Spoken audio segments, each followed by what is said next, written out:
Hey, what's going on, everybody? This is Chip Baker. I'm here with my good friend Tammy Matheny, and we do virtual book tours each month.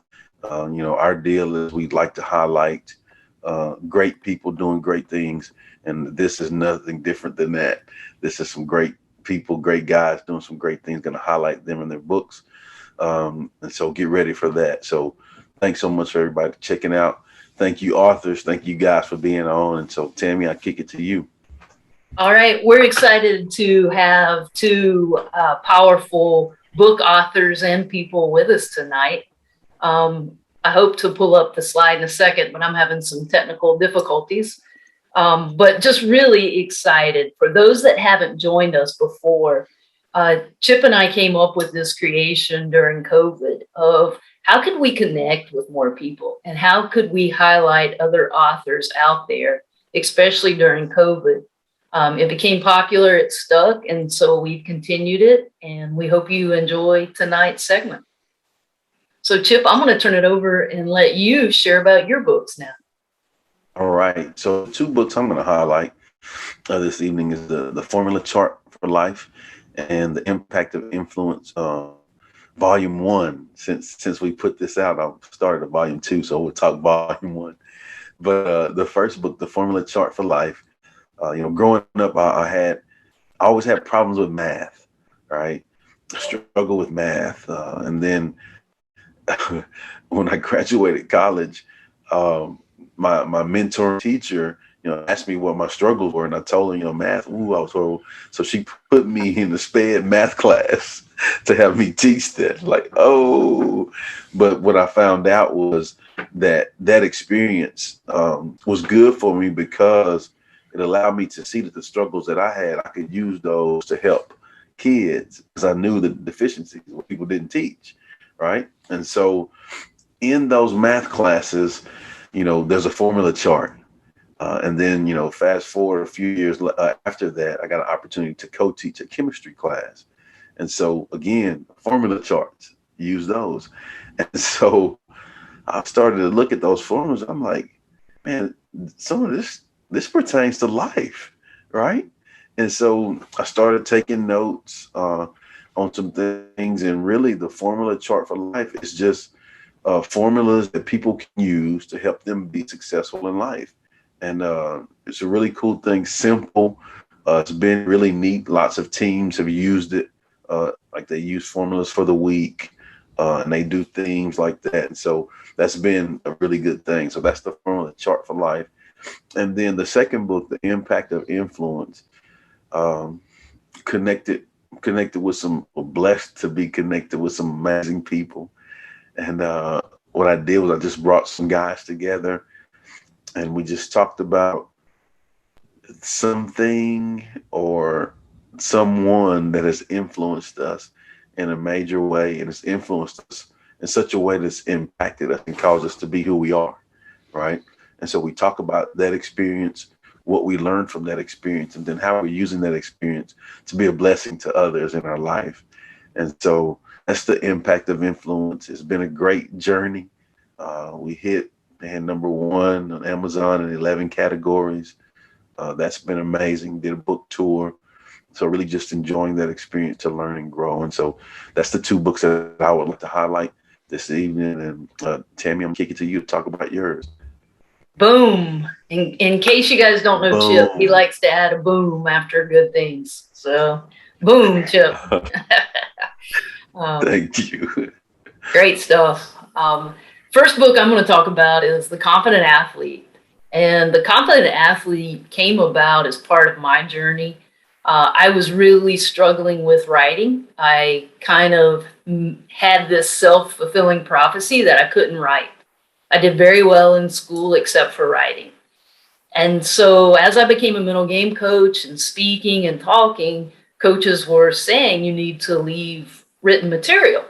No, no, I don't write. I don't write. And that was easy to stay in my comfort zone with that. And so part of the challenge in writing The Confident Athlete was for me to take a step out. And every time you step out of your comfort zone, you gain confidence. And so that's what I was hoping without really sharing that story to do in The Confident Athlete and to share 4 ways that if we work at every single day, we can own our confidence and have a steady baseline. And that's what I call talk the talk, all the thoughts that we have every day, walk the walk, our body language, our face expressions. Then the third one is see it, be it. So how do we see ourselves? Can we see ourselves and plant those images of us being that confident person that we desire to be? And then the fourth is preparation. It's hard to be confident when you haven't put in the work. So those were the 4 steps that easy read for athletes and coaches, even non-athletes, but the examples are pertain to sports. So once I wrote that, then it was kind of like I cut the cord on my self-fulfilling prophecy that I couldn't write. And so that has led to several other books and in the process of several more. The one that's most dear to me, because it is a personal journey, is This Is Good. And it's based off of an African folk tale. And the folk tale is This Is Good. So I've shared this folk tale with all of the sports teams and athletes that I work with. Some really grab it. Some kind of roll their eyes, think it's cheesy, and some really let it transform them. And it just so happened a collegiate soccer team I worked with really grabbed a hold of it, and it really taught them the power that they have on the inside when they choose their mindset. So just really quick, if you've been a part of the book tour before, you've heard the story, but I love sharing the story, so bear with me again. So this is good. There was a king in Africa, and he had his best friend that went with him wherever he went, because the best friend could remind him, this is good. Could be the worst day in the world. And so they go hunting one day, and he loads the king's rifle for him. Well, it backfires and blows the king's thumb off. The king is irate. He throws his best friend in jail. All the way to the jail, the best friend is, this is good.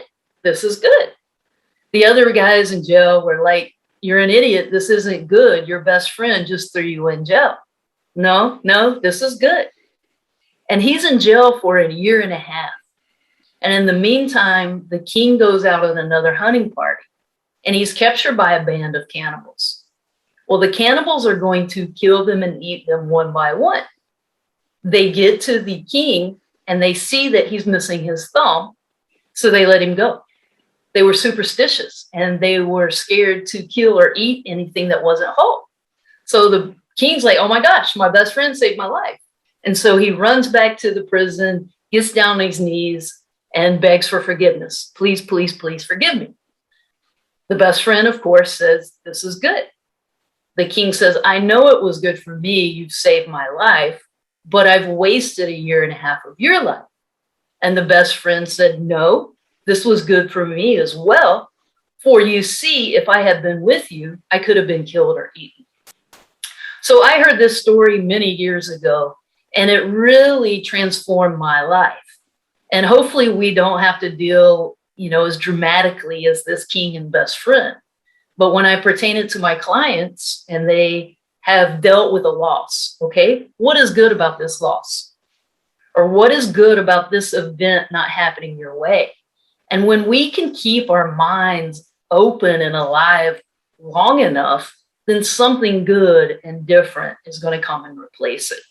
So that's the whole gist of the book, is trying to help people develop a this is good mindset and stay positive and open for something new or different.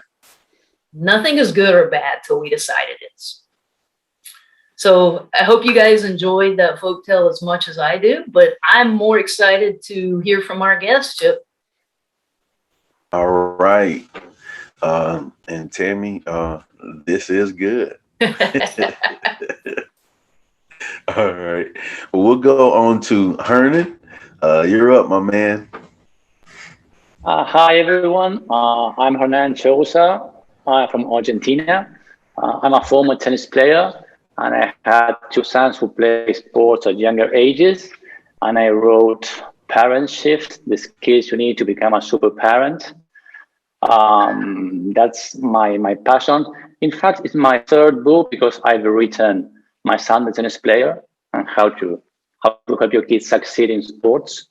And the genesis of Parent Shift was that I was invited to a summit. It was called the Winning Summit, and I had to give a presentation. And as I have 10, 12 pages already written, I follow up them, and I end up ending the book. And it's kind of a blueprint for parents with 22, 23 skills that they have to master and apply it every day in their relationship with their kids to improve not only that relationship, but the whole family balance. And that's the main thing about the book. And I'm pretty excited about it. Yeah. That's awesome. That's good stuff. Very much needed out there. Thank you for all that you do.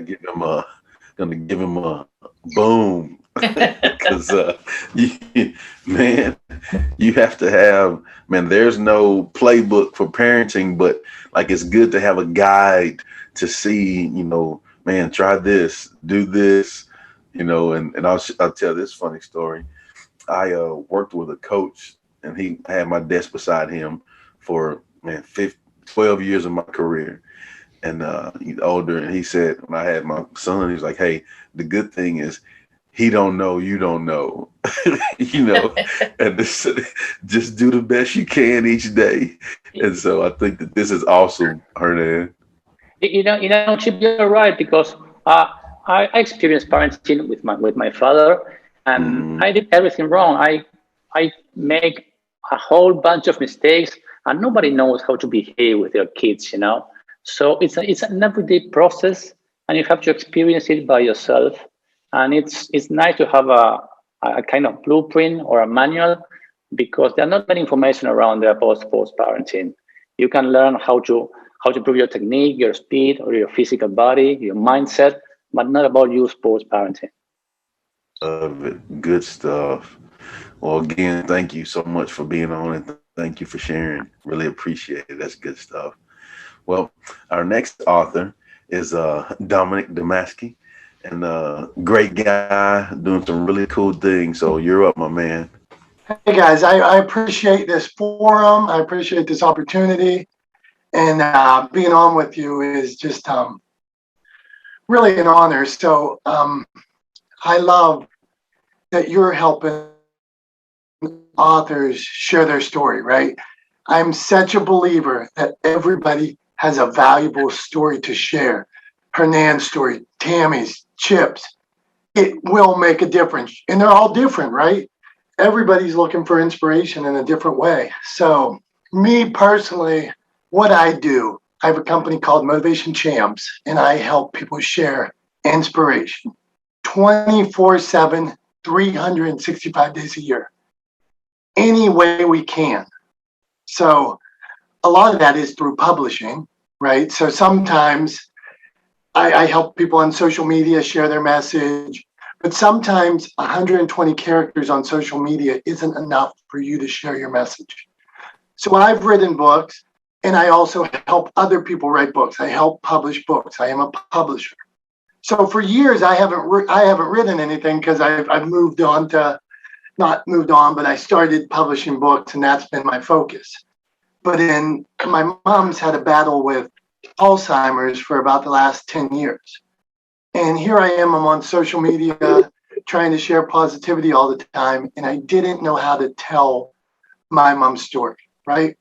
I didn't necessarily feel comfortable talking about it because, one, who am I to share that story? Should I share that story? It's her story, but everybody has a story to share, and she's not able to tell hers.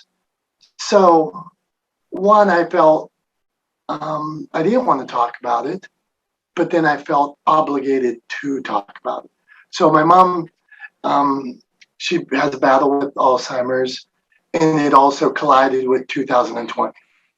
And I thought that I could share that story. I wanted to tell a story of unconditional love.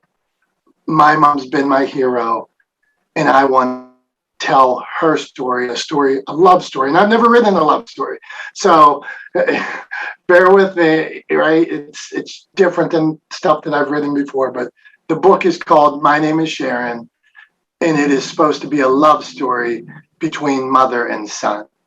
And I'm just hoping that I can offer some comfort or a voice to families out there struggling, put a face on a disease, but also offer some hope. And that's what My Name is Sharon is. So I appreciate you guys giving me this opportunity, and hopefully it will warm some souls and comfort people if they come across it. So thank you.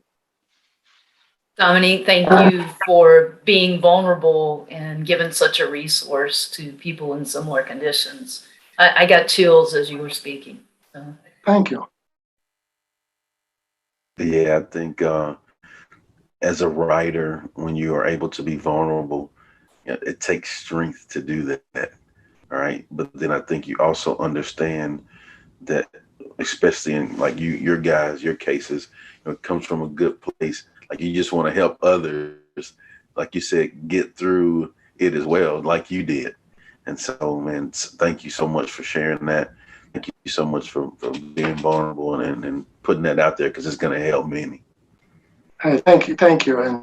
And every day, inch by inch, I'm a big believer.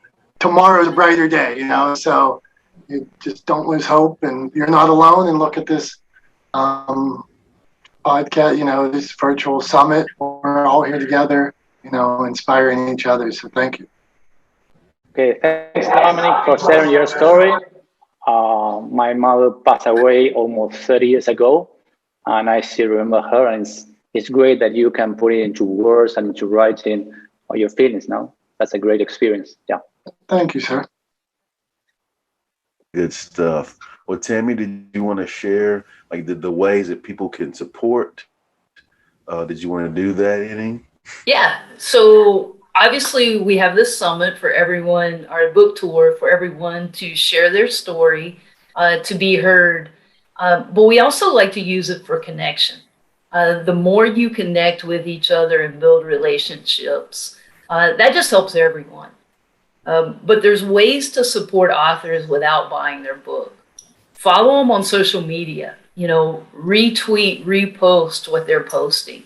Buy a copy for the local libraries, gift it to someone. Just recommend them. Recommend your favorite author or someone you heard tonight. So there's numerous ways that we can support each other and help each other without having to buy 1,000 books of each other.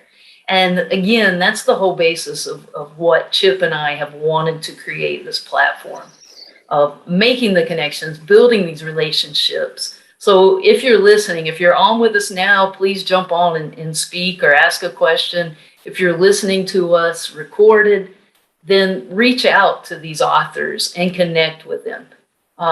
Yes, we would all love for you to buy everybody's book on here, but connect with them and ask them questions and follow them on social media. And that goes a long way of building their platform and getting their message out there.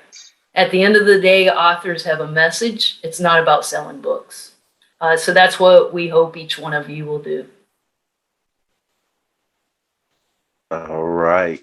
Well, again, we just want to say thanks so much to everybody for jumping on. Thank you guys for sharing about your books and your stories.